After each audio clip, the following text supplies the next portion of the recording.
أعوذ بالله من الشيطان الرجيم بسم الله الرحمن الرحيم واذكر إذ جعلكم خلفاء من بعد عاد وبوأكم في الأرض تتخذون من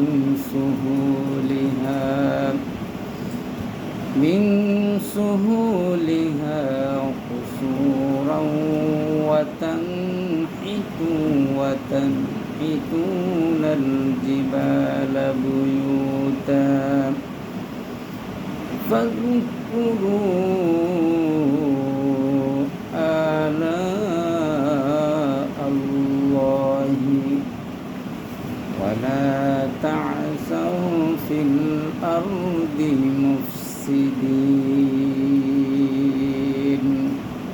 তোমরা স্মরণ করো যখন তোমাদেরকে আদ জাতির পরে সর্দার করেছেন, তোমাদেরকে পৃথিবীতে ঠিকানা দিয়েছেন, তোমরা নরম মাটিতে অট্টালিকা নির্মাণ করো এবং পর্বত গাত্র খনন করে প্রকোষ্ঠ নির্মাণ করো। অতএব আল্লাহর অনুগ্রহ স্মরণ করো এবং পৃথিবীতে অনর্থ সৃষ্টি করো না। আল্লাহ সুবহানাহু ওয়া তাআলা এই আয়াতে অবাধ্য ও অঙ্গীকার ভঙ্গকারী জাতির শুভেচ্ছা ও তাদেরকে আযাব থেকে বাঁচানোর জন্যে পুনরায় তাদেরকে আল্লাহ রাব্বুল আলামিন তাদেরকে যে নিয়ামত দিয়েছেন সেই নিয়ামত সমূহ স্মরণ করিয়ে দিচ্ছে, যাতে তারা অবাধ্যতা পরিহার করে। বলা হয়েছে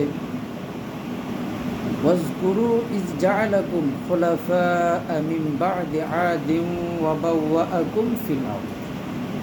এতে খোলাফা শব্দটি খলিফাতুন শব্দের বহুবচন। এর অর্থ হচ্ছে স্থলাভিষিক্ত ও প্রতিনিধি। কসুর শব্দটি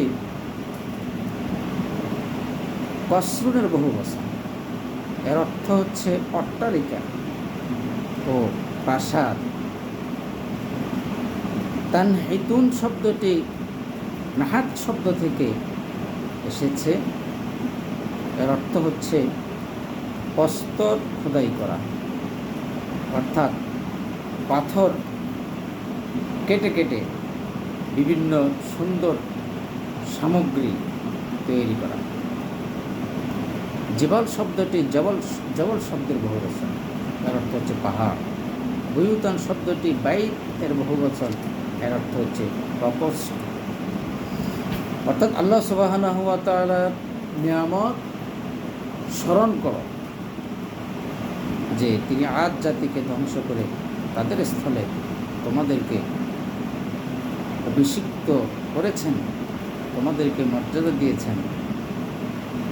আদ জাতি আল্লাহ রাব্বুল আলামিনের যে আমানতের খেয়ানত করেছেন, আল্লাহ সুবহানাহু ওয়া তাআলা অনুগ্রহ করে তোমাদেরকে সেই আমানতের দায়িত্বভার দিয়েছেন রক্ষা করার জন্য। তাদের ঘরবাড়ি ও সহায় সম্পত্তি তোমাদেরকে দান করেছেন এবং তোমাদেরকে এই শিল্পকার্য শিক্ষা দিয়েছেন যে উন্মুক্ত জায়গায় তোমরা প্রাসাদোপম অট্টালিকা নির্মাণ করে ফেলো এবং পাহাড়ের পাত্র খোদাই করে তাতে প্রকোষ্ঠ তৈরি করো।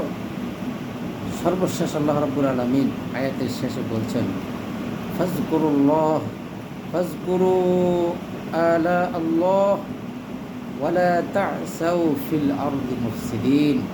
অর্থাৎ আল্লাহর নিয়ামতসমূহ স্মরণ করো অনুগ্রহ স্বীকার করো, তার আনুগত্য অবলম্বন করো এবং পৃথিবীতে অনর্থক ফাসাদ সৃষ্টি করো না।